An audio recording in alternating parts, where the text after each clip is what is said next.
Fear was a necessary component in destroying the Jedi and burning away the putrefying vestiges of the Republic. But first, I had to create that fear of revolution, of destruction, and of death. I had to create a war on a massive scale. My apprentice, Count Dooku, rallied systems to his banner, inflaming passions among Rim citizens who had long felt neglected by the Corps. This naturally deepened the fears of the Corps residents, who clamored for protection like brush kids mewling for their mothers. The clone army I had prepared was met with applause and relief, and so began the Clone Wars. It did not matter at all that behind the scenes I dictated the orders, nor that every Republic victory was followed by a carefully planned defeat. The benefits of the False War were countless.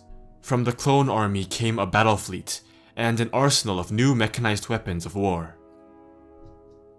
Overnight, the Republic had a class of military elites who swore their loyalty to the Supreme Chancellor. Those in the Senate feared that being painted as disloyal would make them unelectable, so they supported measures to dismantle all checks on centralized power. The Jedi did not want war, but they had little choice. There, on the front lines, my war struck down my enemies and shredded their morals until they were on the brink of the dark side.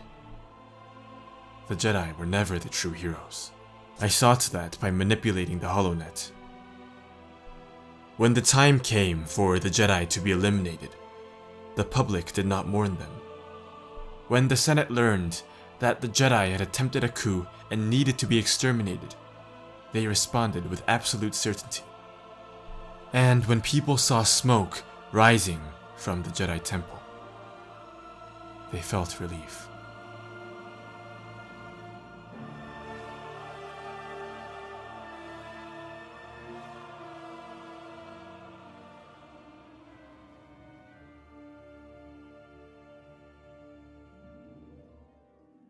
Darth Sidious had most of his beloved Sith statues and ancient carvings removed from his ruined chambers in the Senate office building, where 4 Jedi had lost their lives and 1 had been converted to the dark side. Relocated to the throne room, the statues had been placed on the dais, the sculptures mounted on the long walls. Turning his throne, Sidious gazed at them now. As some Jedi had feared, from the start, Anakin had been the perfect vessel for conversion when Qui-Gon Jinn had first brought him to the temple. And for well over a decade, all of Sidious's plans for the boy had unfolded without incident. But even Sidious hadn't foreseen Anakin's defeat by Obi-Wan Kenobi on Mustafar. Anakin had still been between worlds then and vulnerable. The failure to defeat his former master had worked to prolong that vulnerability. Sidious recalled the desperate return trip to Coruscant, recalled using all of his powers, all the potions and devices contained in his medkit, to minister to Anakin's hopelessly blistered body and truncated limbs. He recalled thinking, what if Anakin should die? How many years would he have to search for an apprentice even half as powerful in the Force, let alone one created by the Force itself to restore balance? By allowing the dark side to percolate fully to the surface, after a millennium of being stifled, none would be found. Sidious, like his master before him, would have to discover a way to compel midichlorians to do his bidding, and bring into being one as powerful as Anakin.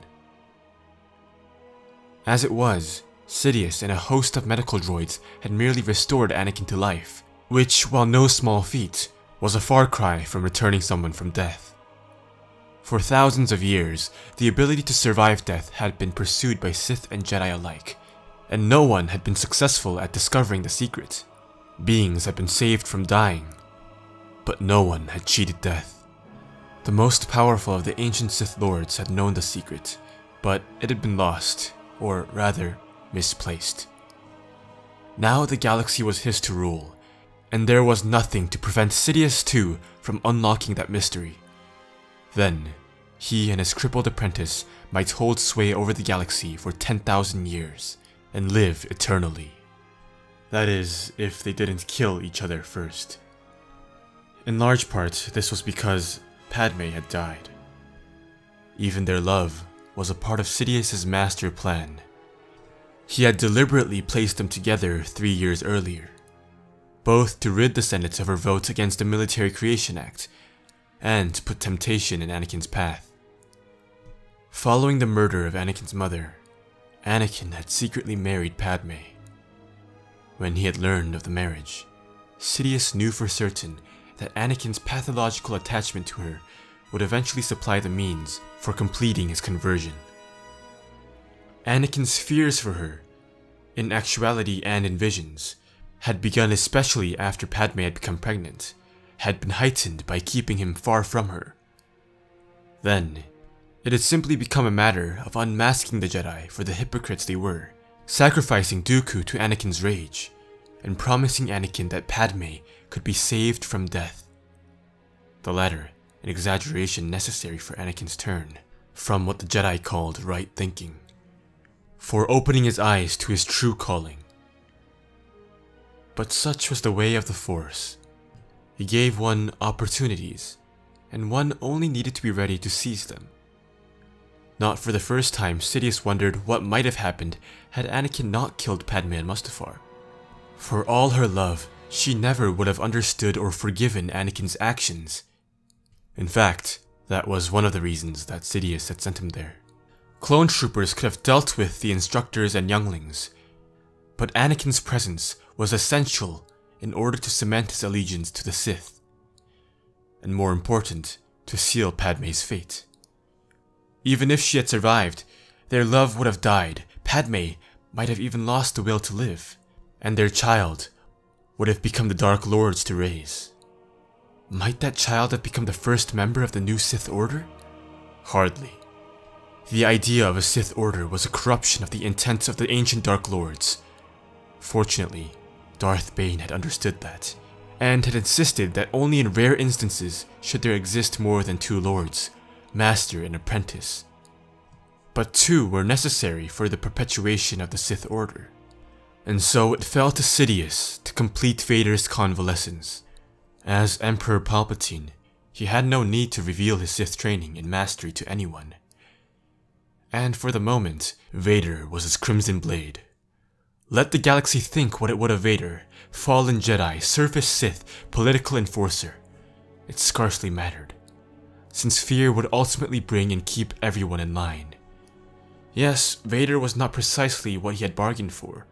Vader's arms and legs were artificial, and he would never be able to summon lightning or leap about powered by the Force. His dark side training was only just beginning, but Sith power resided not in the flesh but in the will.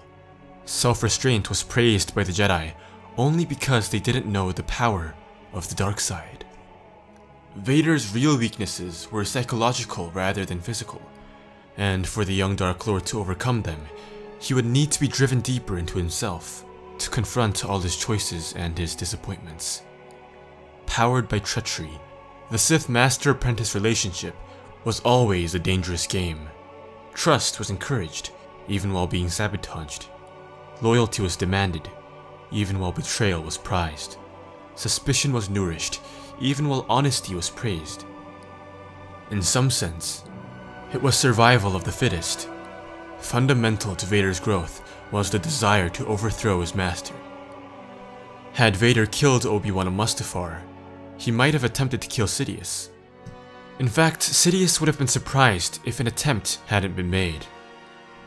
But now, incapable of so much as breathing on his own, the young Darth could not rise to the challenge, and Sidious understood that he would need to do everything in his power to shake Vader out of his despair, and reawaken the incredible power and potential within him, even at Sidious's own peril.